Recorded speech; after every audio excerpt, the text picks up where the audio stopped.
All right. Hello. Welcome to another Zoom group.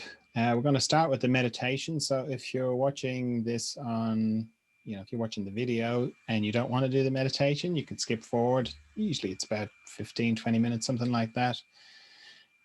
You're very welcome to do the meditation, even if you're watching the video.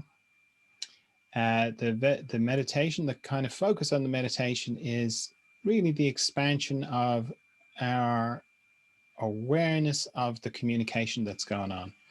So before we close our eyes and get into it, just take a mental snapshot of where you are, like what the first dimension of the communication is, which is what's happening now.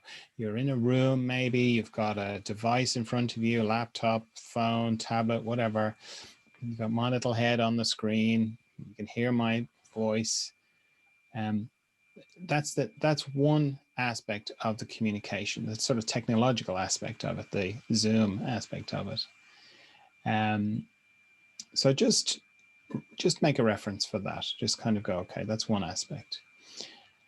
And next, then, to get into it, if you want to close your eyes. Now, I don't like to get into a special meditative position before I start to meditate. I just like to close my eyes, and I like to just see what's going on in my body. Because if I get into a special meditative position, I'm going to miss the way my body is normally. So, I mean, I've been meditating for many years, and it still amazes me. I'll just close my eyes and go, wow, I'm actually a lot more uncomfortable than I realized. I thought I was comfortable. I thought I was sitting here comfortably, but I'm not. So, yeah, I encourage you to just close your eyes to get into it. Now, if you're newish to meditation, scanning your body is very helpful, from your head down to your feet and back up again, and finding tension and letting go of tension wherever you find it. If you're familiar with meditation, then as soon as you close your eyes, I encourage you, what will happen, certainly what happens with me is whatever part of me is least comfortable, that's the bit that gets my attention. So it's like it will let its presence be known to me. And I think everybody holds different places of tension. So through your own meditation and through just closing your eyes, you'll start to know where you have a tendency to hold tension.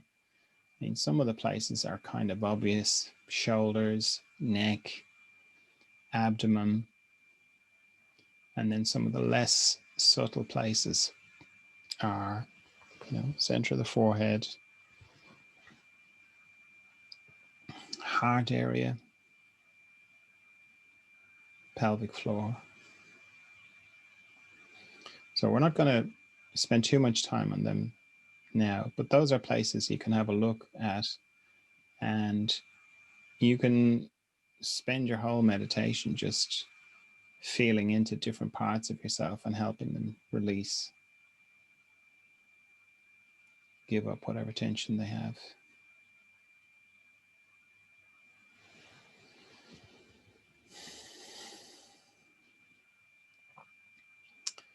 But for this meditation, as you're sort of scanning and letting go of tension, you can have a sense of pulling back from your body.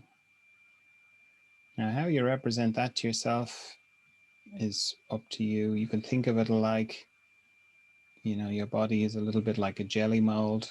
As soon as you close your eyes, you're sort of pulling back from that into a deeper part of you.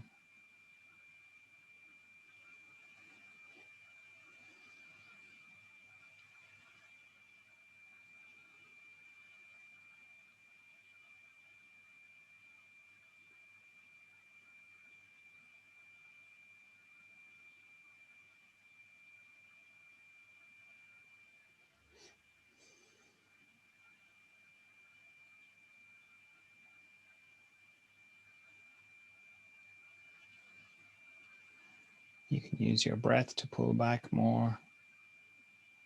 Each out breath kind of propels you a bit deeper inside. And as you just go back in more into yourself, you can let go of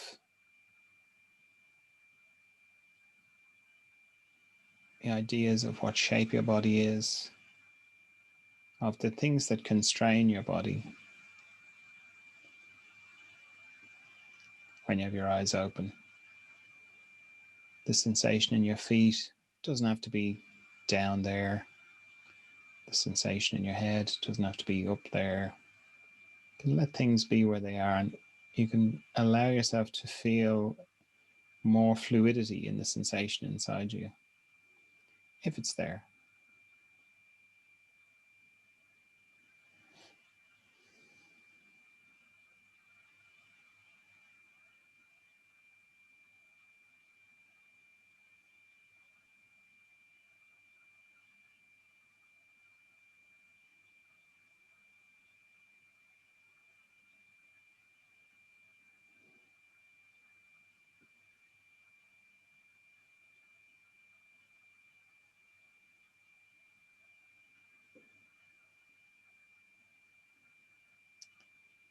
So if you bring your attention to the sensation in your hands specifically,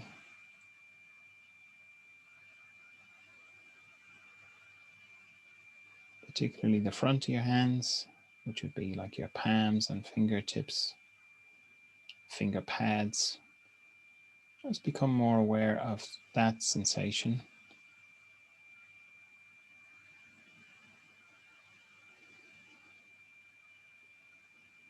And compare it to the sensation of the back of your hands.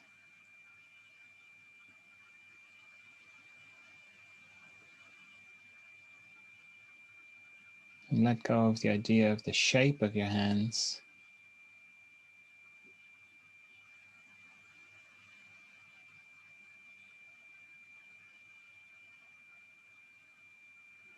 And you may find, I know for me, the sensation on the front of my hands feels much bigger than the sensation of the back of my hands. So inside my hands are a different shape.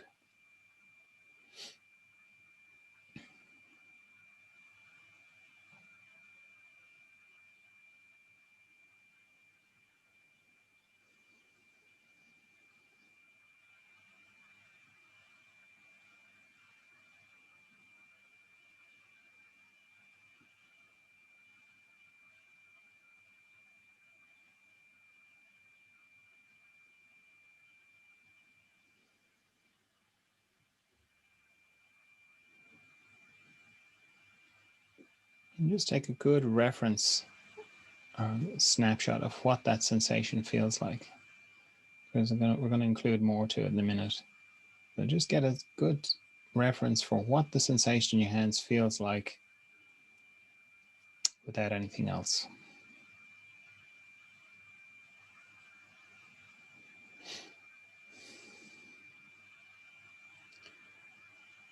So we're going to enhance the communication, our awareness of the communication a little bit more by beginning to connect with me.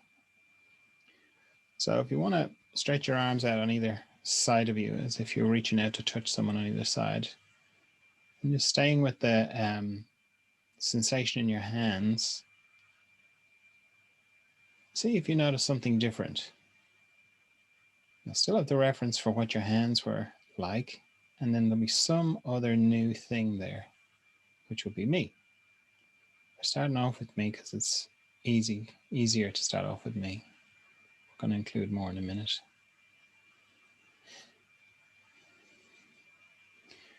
Now, don't let your mind get too involved with this. And your mind may get involved in different ways. Number one, it may imagine very quickly that there's something else there, that you're imagining a sensation, which is different to actually connecting with me. Actually connecting with me will have more of a slow dawning kind of feel to it. When you let go of the imagined connection and just stay with the sensation in your hands and remember what it was like when you did the reference, and then just feel into, is there anything else there? And you may get a sense, just a very slow dawning of, yeah, there's something else there, just on the tips of my fingers.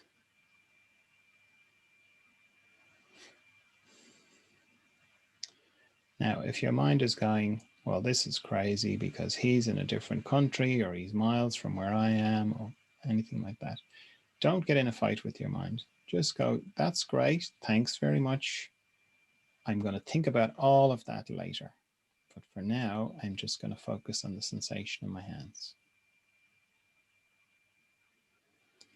And if you've done this meditation a few times before, you can allow that sensation to travel up your hands, up your arms, closer to your body.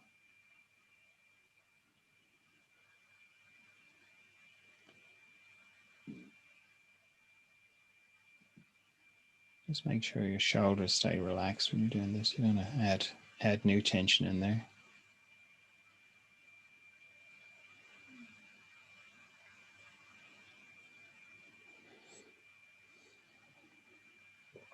And now you want to include the other people in the group. Same again. You'll have had the reference for what the sensation in your hands feels like. Then there'll be that extra thing that was me. And now you're going to, you're opening up to the other people in the group. So there'll be another dimension to it as well. The same again, if your mind starts to get involved with it and protesting, you just say, that's fine. I'm going to think about all that later. But for now, I'm just going to stay with the sensation in my hands or my body, if you can feel it in your body.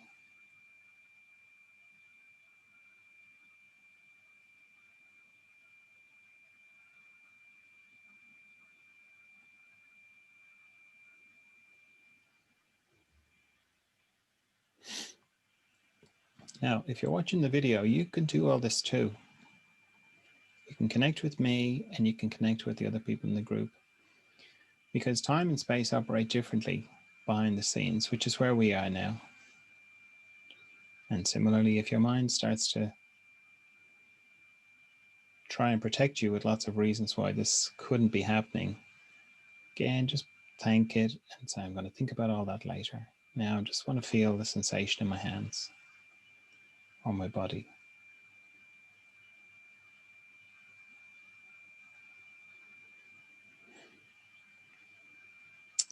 And for the people in the group, you can connect, you can now include all the people who are going to watch this video. Same again, time and space operate differently here.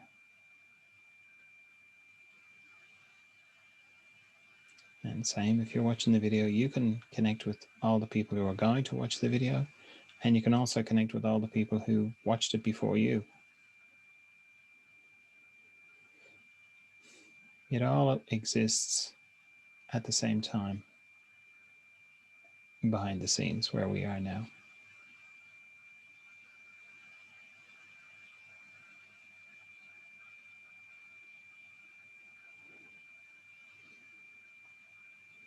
And the more you focus on this, the more you focus on this extra dimension to your communication, the stronger it'll get, the more familiar you'll get with it.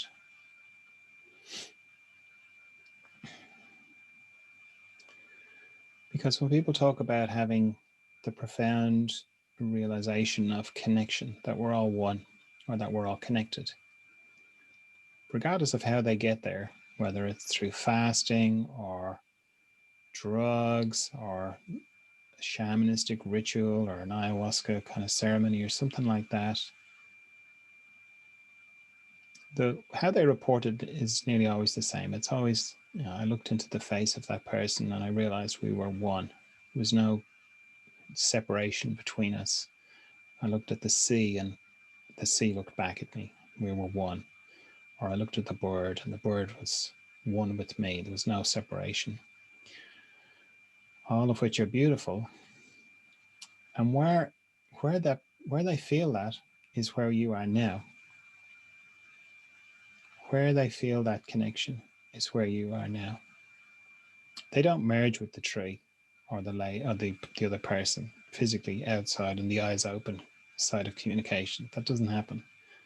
They're talking about something they're registering inside themselves, which is what you're doing now.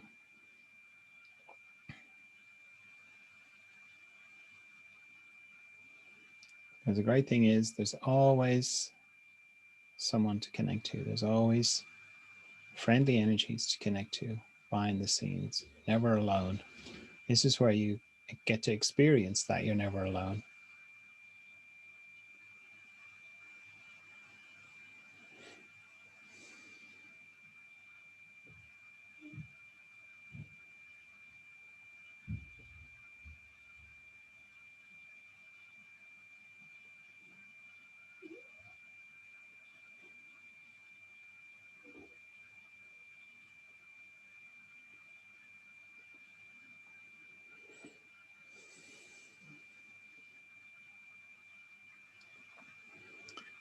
Okay, we're going to start to come out of the meditation in a minute.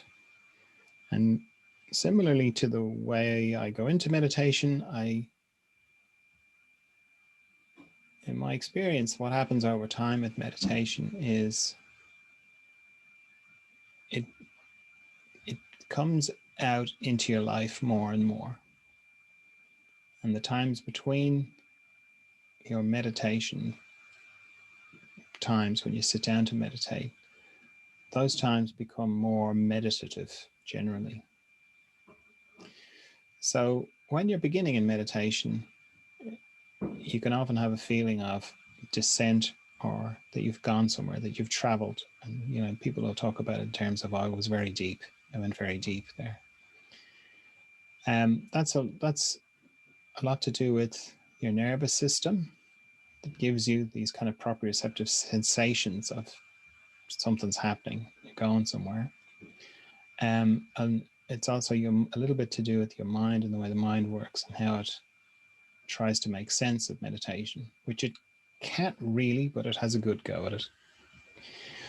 But my experience, you don't go anywhere. That, it doesn't matter how deep I am or feeling of depth I am, it's always immediately accessible. So if you feel like you've traveled very deeply, then you have to come back from there before you open your eyes, or it can be disorienting. But where you could be going, and where I am, is I just open my eyes. And when you're becoming familiar with that, you can open your eyes, and like, vision is so distracting. It really, really has a lot to do with how it makes the existence seem real, this vision. So when if I open your eyes and you feel like you've lost something, you've lost connection with the inner space, you can use your eyes like a sort of a valve, and you can close your eyes again, reconnect. Oh yeah, there it is. Open them again. Yeah, still got it. Losing it a little bit. Close your eyes again, reconnect. Yeah, until you can be quite deeply, or what would be called quite deeply, inside and outside at the same time. That's where you'll be heading with your meditation and with your meditation practice and with your further emergence, if you like, so that you can be very deep, still. You mean that very deep, still, calm, profound, eternal place. And your eyes will be open, and you'll be having a conversation with your neighbor about the weather. That's what you can do. That's what I do. That's how it is for me.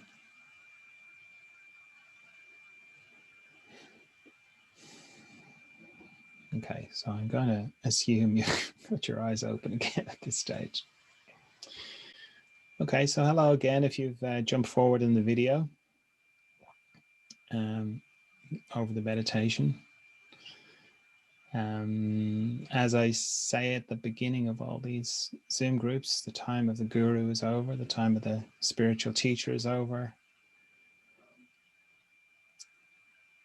because we've evolved. We've all evolved. It was necessary before, but not now, not as far as I can see anyway. So my role in this is to facilitate the group. I have lots of experience and I'm happy to share it, but I'm not teaching. There's no teaching going on here. We're all helping each other. If I say something that's helpful to you, you'll probably say something that's helpful to me. And that's important. It's an important distinction to make, to really take ownership of your own process. So as I say, I'm not teaching. I'm not saying this is the truth. I don't think there is a truth. I think there's just my experience, and then you have your experience. And if we manage to communicate across the membrane between our different experiences, different realities, that's a beautiful miracle. But I don't think there's any ultimate truth. There's no third reality. There's no your truth, my truth, and the real truth. So with that in mind, I like to talk about the sort of things that are of concern for you in the group, the sort of things that are on your mind, the sort of things that led you here, sort of questions you have, or things you might want to share. Those are the things I want to talk about. So does anybody have something they want to say? As I said at the beginning, you don't have to turn your camera mic on if you don't want to. You can just type it in the little chat box and I'll see it and I can respond there. Or if you want to turn your camera and your mic on, far away. Hi, John. This is Sandy. Hi, Sandy. How are you? I'm good. Thank you. Thank you. Good. I have a question I mentioned to you, I think, in email, but just to say it in words.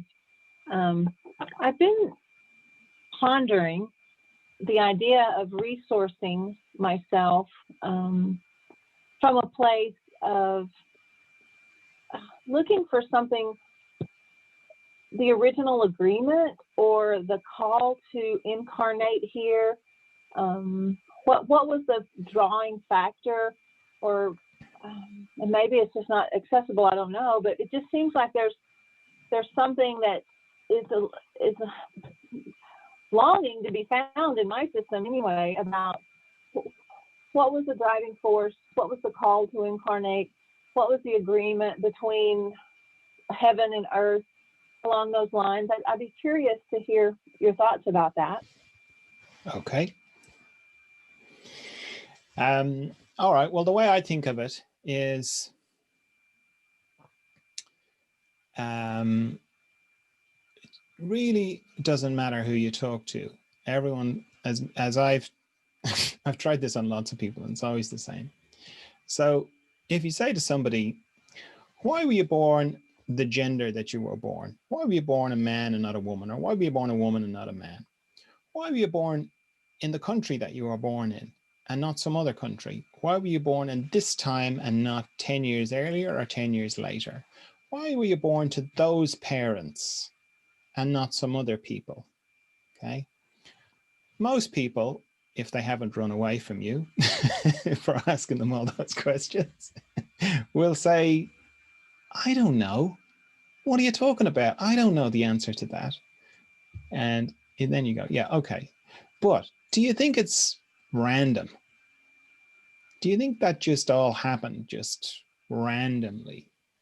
They're all just, there's no significance to any of those things I have to. There's no significance to the fact that you're a man and not a woman, or a woman and not a man. There's no significance to what country you were born in. Right? Now, unless you're talking to a hardcore atheist, right? Most people will go, yeah, I don't think it's random. In there, even if they say to you, and they said to me, no, it's random, to themselves, in the bathroom mirror, in the quiet of night, everybody thinks it's significant. Okay, everyone knows it's significant. It's not even a thought. It's just sort of a down in your marrow. You just know that's not random. Okay, so that's one thing. Now, a kind of analogy I like to think of, and what did I use this in? I used this in my book, Why Do We Get Sick? Why Do We Get Better? And it's one of the central things in that book. And let's say you're a young person, right? Boy or girl, doesn't matter. And you love running around in the back garden and you love jumping. Running and jumping, you really love to run and jump and see how high you can jump and how far you can jump. And you spend all your time in the back garden running and jumping, and you're so happy doing it. And then one day, as you're running around the back garden, you happen to pass the living room window and you look in, and on TV, it's the Olympics. And what event is on the TV are the hurdles. I think that's what they're called. It's the race that you run where you jump over the little fences. You can see I'm obviously like very knowledgeable on athletics. So let's say it's the 400 meters hurdles race, okay? And you stop dead when you see this because you're like, wow, that's amazing. Look how fast they're going. Look how they haven't knocked any of those fences over. That's amazing, right? So you're sort of transfixed. And that sets you on a journey. You know, you tell your parents, I really like that hurdles thing. They bring you along to a little local athletic club. You start to train and you're pretty good at it because you love it. And you start to win, you know, little competitions in the club. And as you get older, you start to win more things. Then you win the local races in the locality, then the state races or the county races, whatever you are. And eventually you're national champion. And then eventually you're at the Olympics. Okay. And it's the start of the 400 meters hurdles race. And they're about to press the gun, fire the gun. I always get that bit wrong. Now, if we start back from that picture, you could say that you've gone from being completely free in the back garden to run and jump whatever way you want. Now you're at the Olympics, okay? And you have come to the Olympics because you wanted to find out how good you could be at this thing, this running and jumping thing, okay? So to do that, you've adopted a lot of restraints or constraints, voluntarily constraints. You have to start, you can't just run whenever you feel like it. You've got to wait for the guy or the girl to fire the gun. So that's one constraint. You have to run between the lines, okay? Well, you also have to show up. You also have to show up on a certain date. You can't just show up whenever you want. You have to show up on a certain date to be in the race with the others, okay? So you've got the gun, you've got to show up on a certain date, and you have to run between the lines. The next thing is all the hurdles are all the same size, okay? There's not like some are bigger, some are smaller, okay? And you can't knock them over, okay? So you've adopted all these voluntary constraints because you wanted to know how good you could be at this thing, okay? Now, that's the same, I think, as our lives. Why you a man or woman, not a woman, or a woman, not a man? Why you were born in that country? Why you were born at that time? To those parents? All those things. If you can view those in the same way, you can go, I've adopted all these voluntary constraints because I want to find out something about myself. Just like that kid wanted to find out how good they could be at running and jumping, you can look at your life and go, I've adopted all these constraints voluntarily because I want to find out something about myself. I have a question about myself that I want to figure out. I want to find out about.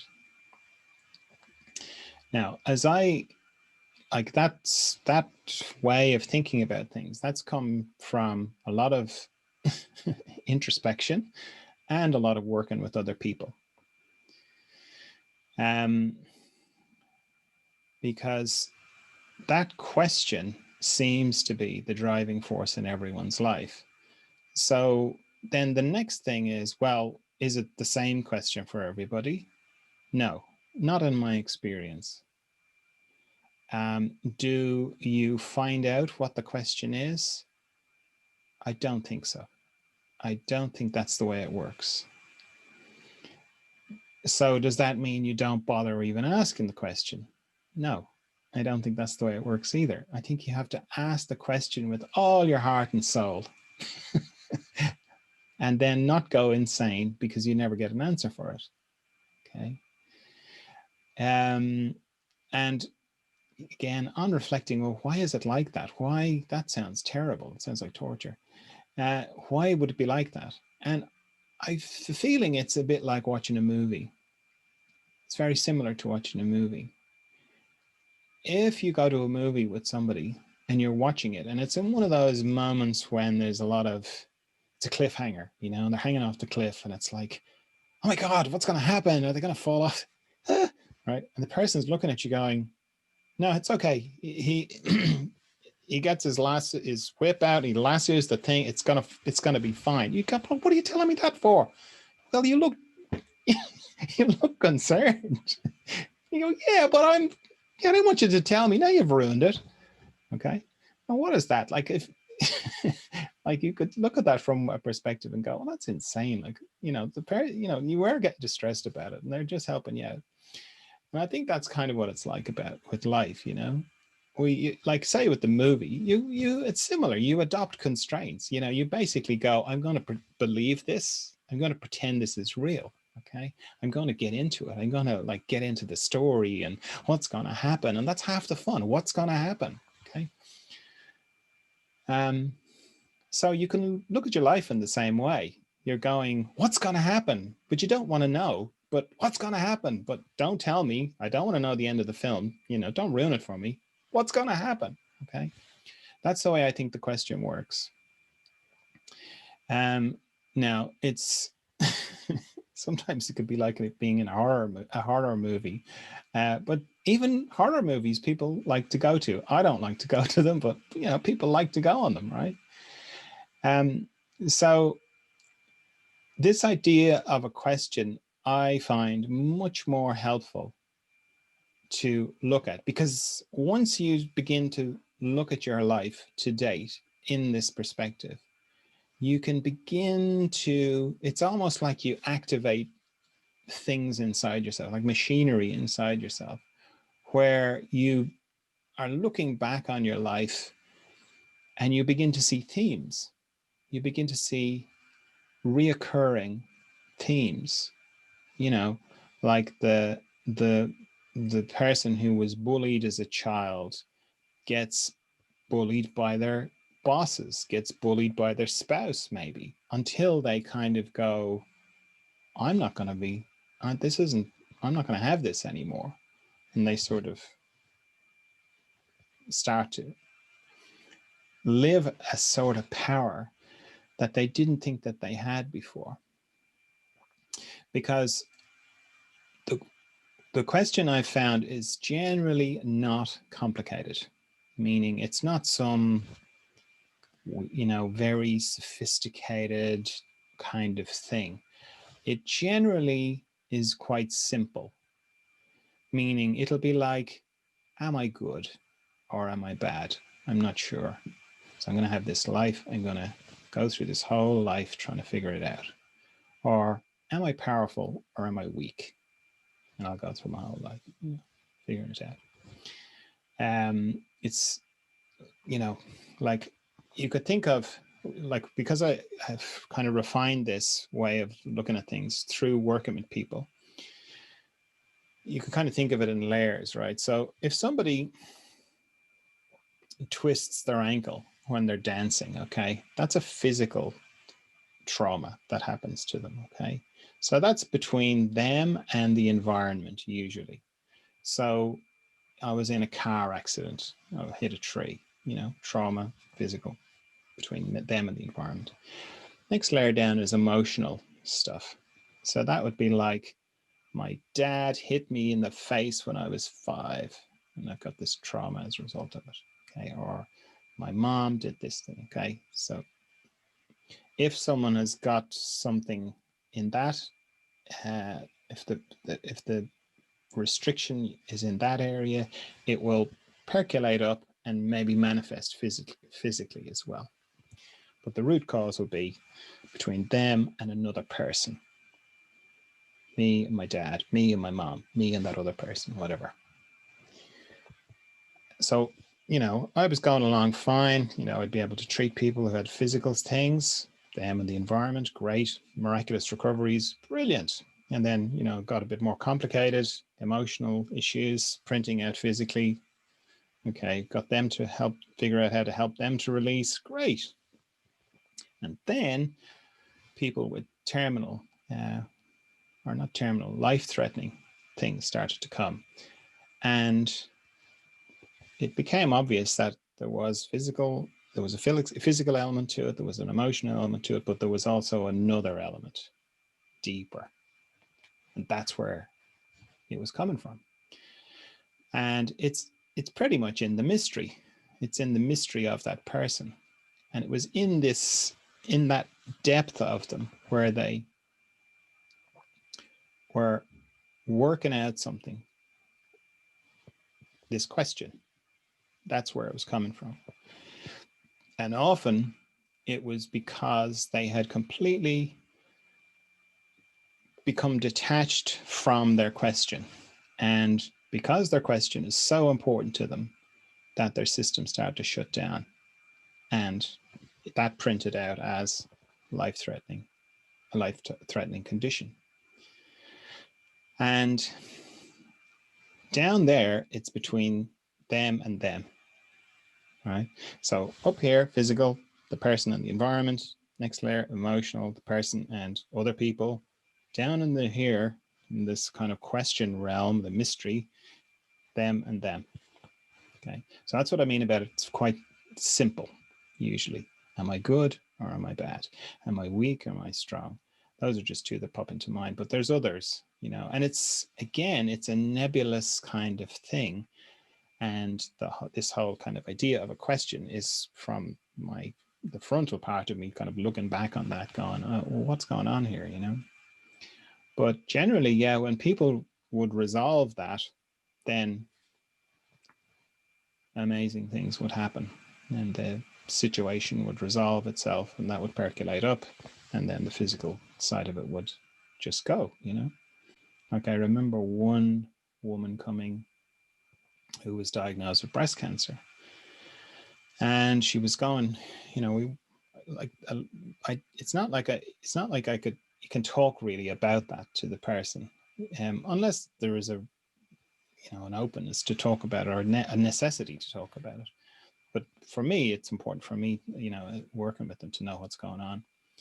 And yeah, I can remember working with her and I had my eyes closed at the time and I had this very strong, as I could feel that this was resolving for her, and had a really strong image of a fish. You know, if you see fish coming up to feed off the surface, it's like big flat fish just came up and took this thing, which I knew was the cancer. I just had a strong sense it was, and gone. And she went back then to have her next checkup and it was gone. It was completely gone. You know, the doctors were like, that's not possible. Well, I mean, they weren't saying that's not possible, but where they were going, that's brilliant. Like, because she had I think it was about 4 or 5 centimeters. I want to say more, but I think I might be exaggerating. So let's say 4 or 5, which is still pretty big. And it was just gone. Okay. That's how powerful that stuff can be, you know? And I mean, I worked with people who died also. It's not like it always worked out like that, but through approaching it in that way, even the people who died, they died harmoniously. I know that sounds kind of crazy way to put it. But they did. They were quite disharmonious when they came. they started working. And then through this kind of approach, now again, this wasn't me kind of going, so what's your question? I don't mean that. I mean, I'm responding to your question, Sandy, of like, how do I navigate these kind of murky waters, you know? Now, I've had people read Why Do We Get Sick? Why Do We Get Better? And go, I know what my question is, you know? And I go, okay, that's great. And I go, no, I do. I know what it is. And I go, well, that's fine. I'm happy for you. But in my experience, it doesn't work like that. You know, you don't generally get to know. It's a paradox. It's like you have to continually ask yourself, what is it that I am trying to find out about myself? And as I do that, I can, you know, all the different things that have happened to me, these voluntary, I just view everything as a voluntary constraint that I brought to me to figure out, to help me figure this out. Because then it kind of activates my whole life, you know? It switches it from stuff just happened to me, right? to, wow, this is so interesting. This is like, oh, why don't, you know, it's like, well, I don't really know. It's like, well, what's going to happen? It's like being in a movie. It's like, what does it all mean? You know, how does it all fit together? And then not going insane when you don't get an answer, you know, but you don't get an answer in the way of, you know, the clouds parting and a bolt of light coming down and like, oh my God, I know what my question is. I understand, you know, it doesn't happen like that, but it's weird. You do get closer. I certainly feel like I've got closer to working through whatever it is that I'm working out without really knowing what it is that I'm working out. Okay, now I've been talking there for a bit. Does that help, Sandy?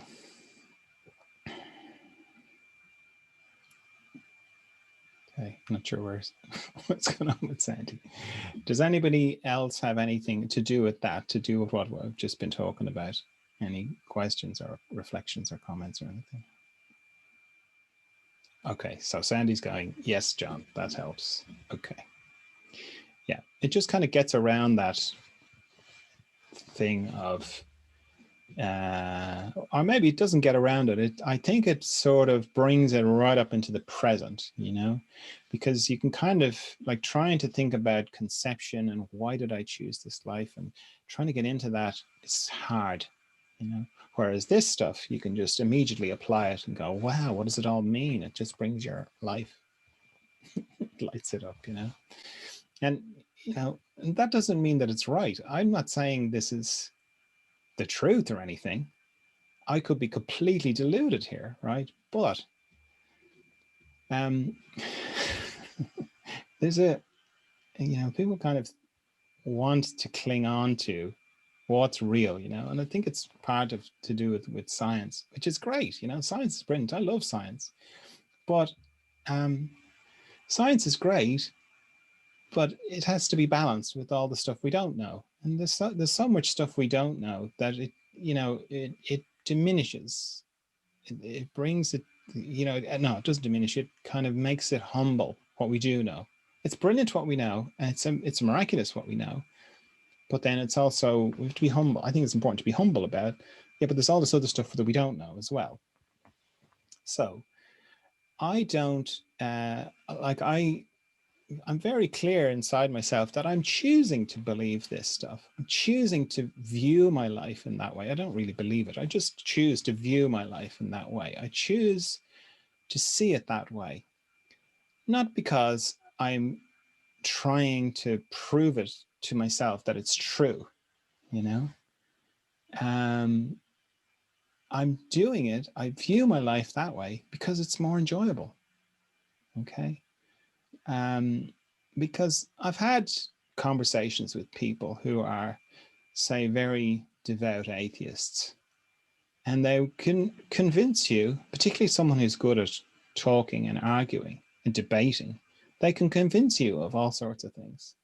You know, you can't, I would have no response. I'm like, yeah, okay. And the energy around it, like, you know, it's all random. Nothing is meaningless. Everything's meaningless. It's all just chaos. We just, you know, the fact that we exist as humans, it's just evolution. It's a freak of evolution.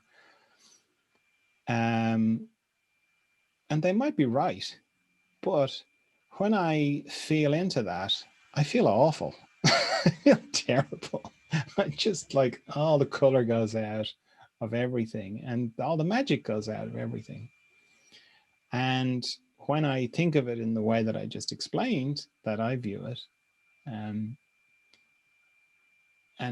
that's not just that's just not just me on my own thinking of that. That's from interacting with people and seeing those kind of miraculous things happen that I just mentioned. There's so much color, there's so much magic, and I really enjoy it. Okay, now there isn't a lot that I have control over, and I don't really want to have control over. It's not like I want to get in life's way and sort of go, hey, can we have things my way? I want to be with life. I want to be with the big movement of life.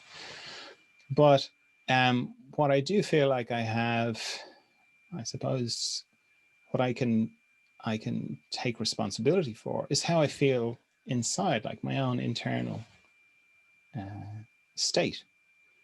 So I can look at that and go, okay, I could think like that. Everything's random and meaningless, and that makes me feel awful. And looking at things this way makes me feel really nice.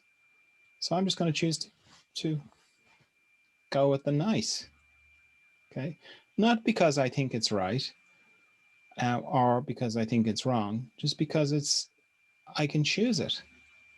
Okay, and I have a happier life as a result. And I'd encourage you to do the same. Because when you get attached to things, it's like, no, it's everything is significant, and it's all, you get all, that makes me tight, So, and it also, like, everyone's having their own experience anyway. So for that person, then maybe it is true, but for me, it's not, But I'm not, I don't have to defend anything, If someone says you're deluded, I'm like, yeah, maybe I am, but I'm happy in my delusion, and I'm not going to get into it. No, I'm not deluded. And look, this thing happened, and I had this synchronous event happen, and no, don't get into any of that at all, because that makes me tight on the inside, having a fight with somebody. I'm just like, yeah, okay, yeah, maybe I am deluded, but I'm happy. So I think having that kind of gentle touch with it just makes it even more enjoyable. Okay. Now, does anybody have anything about that or any other thing that they wanted to talk about or share or relate? Hi, John. Hello, hang on. It's Breed here. Hi, Breed. Hello. I've never heard the trauma explained like that before, the physical, emotional, and then the life-threatening. So I really appreciate that. That's really helpful. Thank you. Oh, okay, good. Yeah. Thank you. You're welcome. Yeah, well, as I say, that comes from my experience of working with a lot of people. And yeah, that's been borne out for me loads of times. And it's helpful because if I'm working with somebody and it's a good sort of way of targeting what's really going on, wondering when I'm working with somebody, what's the root cause here, having that model in my head, because if, like, as a craniosacral therapist, when I put my hands on somebody, or even when I'm working with somebody like in further emergence, like distance kind of work, there's so much information, once that kind of connection is made, there's so much information goes back and forth that I can tell all the traumas that have happened and all the different things, but what focuses the interaction is what I've been asked to help with. So if somebody comes in, as has happened, I remember a woman came in to see me in Australia years ago, and she literally had twisted her knee the night before dancing, and she came in literally on crutches, hobbled in, 2 crutches, and she got on the table, and I started to work with her, and And again, so as soon as I put my hands on her, I could feel all these different things, traumas, issues, everything. Because once that's open, you can feel all that. But in terms of what she came for, which is I twisted my knee last night, which was, you know, I think of it as like a contract between me and the person. It was just a physical thing, you know. So I was able to just work at that level. Didn't, you know, it was kind of none of my business to go, well, what about your childhood trauma thing with your mother, blah, blah, blah, blah. No, just save the physical thing. And the release, the restriction that had come in as a result of the twist was released. And she literally jumped off the bed, off the treatment table. Yep, that's fantastic. Everything is working great. And she walked out carrying her crutches. You know, if I'd had a camera crew there, I could have made great publicity out of that. But it's just it's one of those examples of, to me, it's like of not, you know, going beyond what was asked, you know. So that's like a physical just thing. Meeting them where they're at, sort of like just meeting them where they're at. Well, for me, like when I, you know, just in craniosacral practice, which is a lot like this work I do now in further emergence is different because it's more people come, they know this is what we're doing here. It's to do with inner growth, spiritual growth, that kind of thing, right? But just normal kind of craniosacral work where I was working, you know, physically, people would just come in for whatever they came in for. And for me, it always started with, I would say to them, what can I do for you? And then I'd shut up and I'd wait until they answered, right? And whatever they said, that's the contract. So if they said, I twisted my knee, or if they said, I've got deep emotional issues, or if they said I'm lost spiritually, well, whatever, or variations on that, then that's the contract. And that's the focus of our interaction. And if I was working with somebody and they had a physical thing, like I've got chronic back pain, and through working with them, I realized, oh, look, the source of this chronic back pain is an emotional issue. I would be negotiating with their system non-verbally of like, well, how are we going to broach this subject? Because they came in thinking they just had a back pain, and you are telling me that it's the root cause of this back pain is an emotional issue. So we're going to have to figure out some way. You're going to have to help me to get there. And generally what would happen would be the person would, you know, out of nowhere go, they start telling me about something to do with them that happened in their childhood. And then you could feel, oh yeah, that's it. You know, I wouldn't be saying this to them, but you could feel it changing, and then that would release, and then the back pain would be fine, you know. So I think staying within. So yeah, it's a balancing act there on verbally what to explore with them and what not, and how to. Yeah. For me, it's always a continual dialogue with the person's system, and not kind of trying to be Superman. You know, like just going, you know, I am going to have to talk to this person when we're finished, you know, or maybe I'm talking to them as we're working, you know, and, you know, like say with that person with the back pain, you know, they don't know that that the root cause is an emotional thing. And you're showing me that that's the case. So I need help here. I need you to keep working with me here, because if I say, oh, I think this is an emotional issue, they're likely to just run out the door. So something has brought them to see me. You know, there's always, there's a lot of power in the connection between the person, you know, meaning you always get the people, your people, you know, you don't get, it's not random, I don't think. I used to see that at student clinics a lot. I'd have, you know, the students would bring in this people and for a second opinion kind of thing. And I'd sort of say, oh, well, this is what I thought. And there's always this feeling of like, could you treat them? You know, I don't know what to do. And I'm like, you know, because no, they're coming to you for a reason. You've got something for them. They've got something for you. They're your people, you know. I've got my people. They found me. They're working with me because I've got something for them. They've got something for me. So I kind of, I can rest into that. You know, I can kind of settle into that. So when I'm negotiating with the person system, I can settle into that they've come to me for a reason. It's not an accident, that there's something about me that they think I can help them with. So when I'm kind of faced with that thing of, oh, okay, this is actually an emotional thing, or worse still, this is in the mystery, this is in the depth, this is a, you know, to do with their question. It's like, okay, fine. Do they need to know that? Do we need to have a conversation? And then if it's like, yep, it has to come through their consciousness, like, oh God, right. Well, I need help with that because they think that it's just a back pain, you know? And yeah, having that kind of collaborative approach with the person system and not kind of feeling like I have the weight of the whole thing on my shoulders, generally it works out so far in my experience. Somebody saying brilliant information. Thanks. Yeah, you're welcome. Yeah, you're welcome. Now, anybody else got anything? Sorry, we didn't. You weren't really asking me a question, were you, Bree? You were just kind of. Did I answer you? Perfect. You did indeed. Yeah. Thank you very much. Great.